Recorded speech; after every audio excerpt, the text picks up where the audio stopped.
Hi, I'm David Weegenaar. I come to you all the way from Christchurch, New Zealand, and I bring you chess sessions daily other than that of Sundays. So here we go. This is a game I played yesterday on the 20th of October 2017 on chess.com, and white is USA opponent. It's a 5-minute game with no increments at all, so it's 5 minutes each for the time allotment.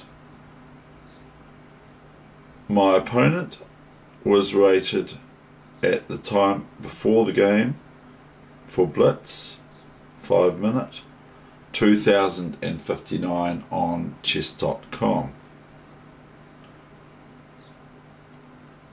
The highest blitz rating that she got from America was recorded by chess.com as 2172.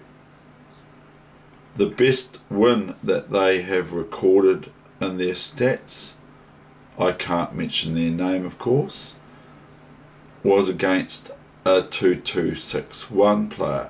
So that was their best recorded blitz win, was 2261.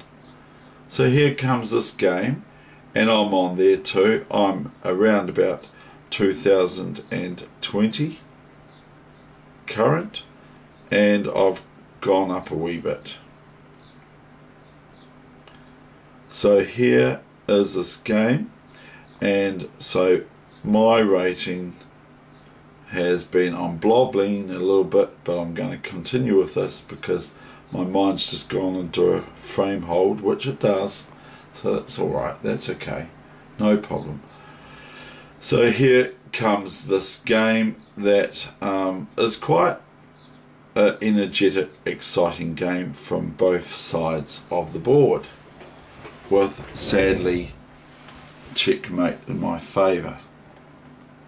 d4, e6, c4, d5, knight f3, f5, g3, knight f6, bishop g2, c6. Just my Stonewall, not mine, but the Stonewall sort of character and French Dutch set up for just building up all the pawns and everything like that. Okay, making them like concrete. 94, a wee bit maybe immature. Okay, castles. Note that bishop a3 here does not work here.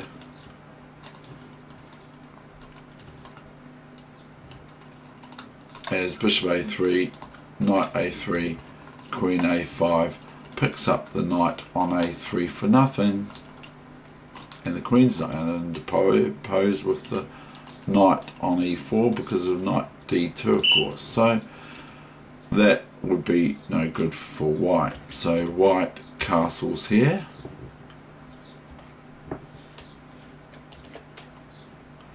and I play bishop d6, knowing full well that my opponent's going to play bishop a3 to get rid of their dark squared bishop, which is their weaker piece out of the two bishops that they have in their possession.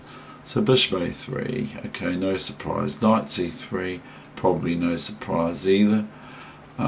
My opponent takes the said knight on c3, and I'll take their bishop, and I'm actually threatening this move against normal moves, so white has to be careful of that move.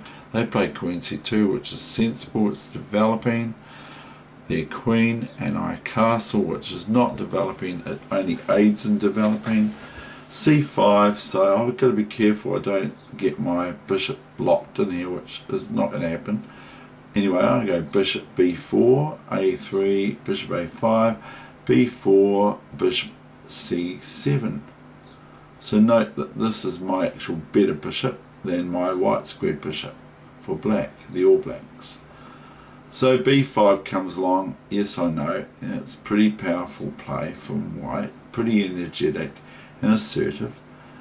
And a4, so the follow-up, just wanting to melt me down and beat me, because they are the higher rated player.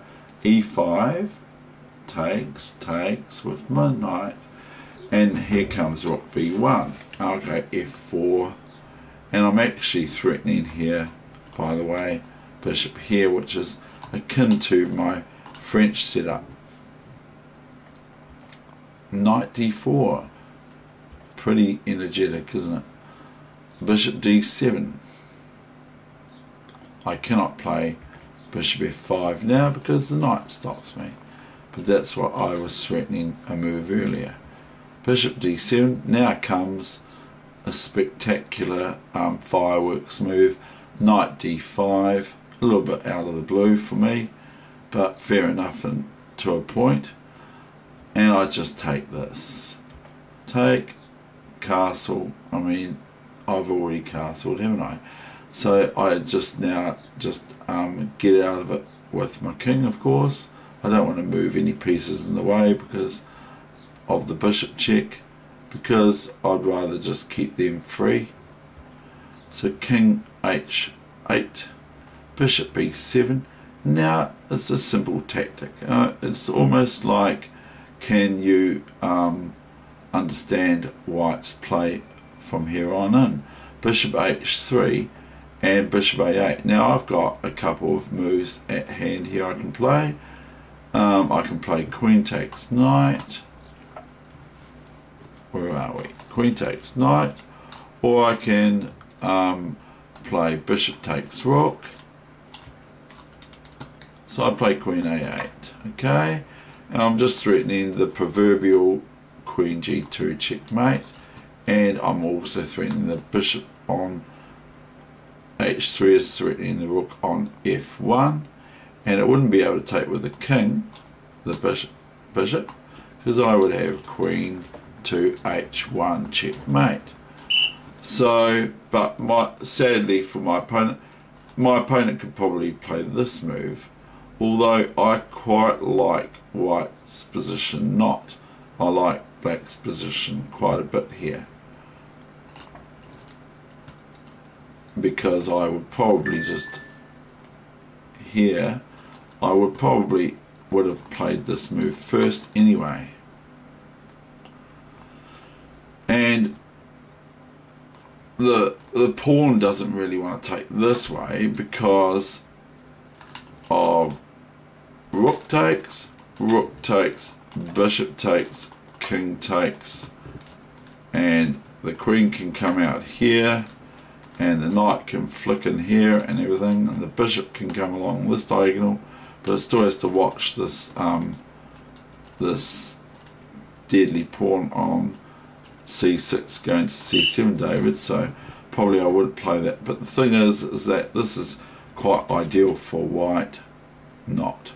This is really good for black. My opponent plays rook d1, and here I play queen g2. Now I know that I've nearly approached the 10-minute mark but it is a Saturday today and I have fumbled my words a little bit. That's because I just do, and that's okay. So I hope you enjoyed that wee morsel game of mine that I played yesterday on chess.com today for you to look at. So I hope you enjoy it no matter when you look at it, and that's the thing. And so we're just over the 6-minute mark.